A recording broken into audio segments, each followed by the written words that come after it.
Y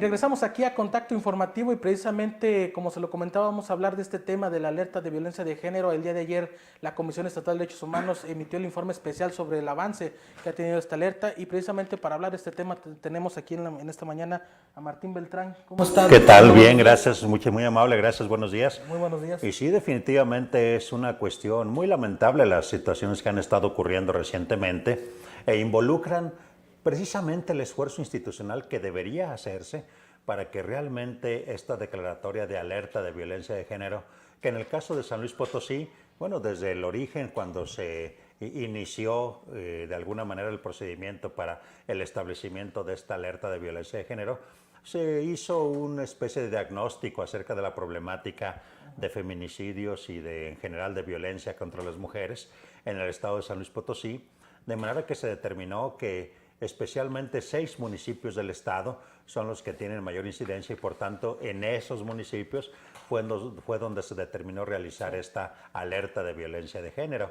Esos municipios son la ciudad capital, San Luis Potosí, Soledad de Graciano Sánchez, Ciudad Valles, Tamazunchale, Tancanguitz y Matehuala. Ciudad del Maíz también está por allí. Tamazunchale, ¿no? También. Tamazunchale, lo mencionaba, Tamazunchale sí. También.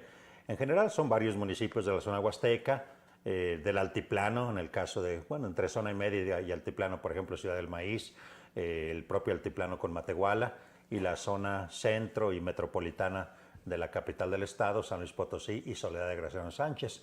Y bueno, definitivamente sí es una situación muy lamentable el que estén sucediendo estos hechos y principalmente porque no se ha sentido que la acción de las diversas instancias involucradas en esta alerta de violencia de género estén funcionando adecuadamente, que al final de cuentas si se realizan acciones de prevención, de sensibilización, de capacitación, etcétera, pues eso es importante. El problema es que se siguen presentando los hechos trágicos que involucran la vida de personas jóvenes, de mujeres jóvenes, como en el caso pues, de estos días recientes prácticamente, de esta joven estudiante de la Universidad Politécnica asesinada y bueno, realmente en circunstancias muy lamentables, muy trágicas y que pues realmente las autoridades de distintos niveles de gobierno, desde el ayuntamiento, la autoridad estatal, la fiscalía, la Secretaría de Seguridad Pública, etcétera, y las diversas instancias involucradas con esta temática, pues realmente sí tendrían que estar involucradas en un esfuerzo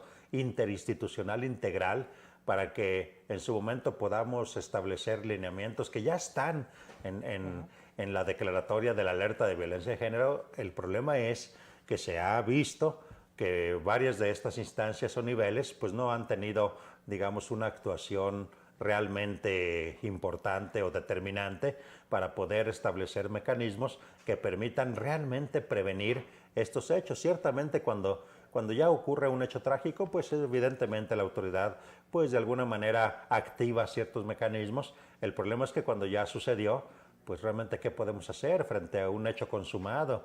Los padres de familia, los parientes, etcétera, pues están viviendo una situación realmente muy trágica, muy triste y que todo esto es lo que tenemos que evitar a través de esas acciones integrales de los diversos niveles de autoridad. Y en general te puedo comentar, la alerta de violencia de género se implementó en el marco de la ley para el acceso de las mujeres a una vida libre de violencia. De hecho, es un mecanismo, por cierto, y pues es muy lamentable decir esto, es un mecanismo único en el mundo que se estableció en México a raíz de la problemática de los feminicidios y de la violencia contra las mujeres. Es muy lamentable decirlo porque pues realmente esto significa que esa realidad que estamos viviendo pues es algo que vivimos cotidianamente. Pero pues si existe precisamente ese tipo de situaciones, pues sí va a ser necesario que definitivamente se puedan activar los mecanismos, los esquemas concretos que le corresponden a cada una de las instancias de la autoridad. Por ejemplo, algunas acciones muy concretas que realmente no tendrían por qué ser tan complicadas. En el caso de, por ejemplo, seguridad pública, los patrullajes en zonas poco pobladas, etcétera. Un atlas, ¿no? Un atlas de riesgo, exactamente. Un recorrido por esas zonas ya detectadas como riesgos a través de los mecanismos, por ejemplo, el atlas de riesgo. Pero, por ejemplo, los ayuntamientos e incluso los servicios públicos, el alumbrado público, es una acción también muy concreta que está señalado en esta declaratoria de alerta de violencia de género. Es decir, tratar de generar espacios en los que no pueda darse la posibilidad de que alguna persona pudiese estar en riesgo, de que una mujer pudiese estar en peligro. Doctor, preguntarle, obviamente se habla mucho de la prevención, se habla mucho de que hay que prevenir, hay que prevenir, hay que prevenir. Ayer en la comisión se hablaba de un caso, si no tengo mal entendido, en Río Verde. Así es. Donde una mujer denunció previamente que era víctima de violencia de su esposo, por parte de su esposo. pidió medidas, pidió protección, al final terminó asesinada por su propio cónyuge. Esta es otra cuestión. Bueno, esta es otra cuestión también muy lamentable respecto a la actuación de la autoridad.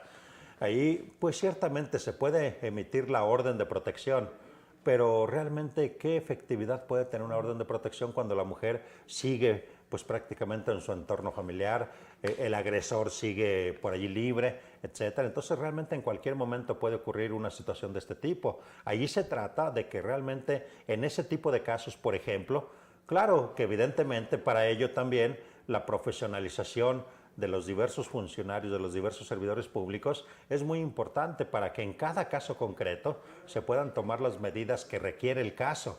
En esa situación, la autoridad debió haber establecido no solamente la orden de protección en sentido estricto, sino de haber gestionado medidas concretas para que la mujer se encontrase con sus hijos en un lugar en donde estuviese segura, en donde no hubiese riesgo de que en su momento hubiese una reacción de parte de su pareja y que en ese caso se convirtió en un feminicidio. Son situaciones que precisamente requieren todas esas cuestiones y aspectos relacionados con el análisis del caso concreto, pero por eso es necesaria la profesionalización de los servidores públicos involucrados en este tipo de actividades. Muy bien, pues ahí está el tema de la alerta de género. Obviamente estaremos todavía comentando este tema durante todos estos días porque hay un informe pues muy sustancial, un informe que tiene muchos datos y estaremos desmenuzando estos datos en los próximos días. Doctor, le agradecemos mucho la atención y pues estaremos en contacto para seguir. Claro, con todo gusto, claro que sí, es algo muy lamentable y definitivamente es importante activar todos los mecanismos para la protección de nuestras niñas, niños, adolescentes y mujeres para que podamos vivir una vida libre de violencia en realidad.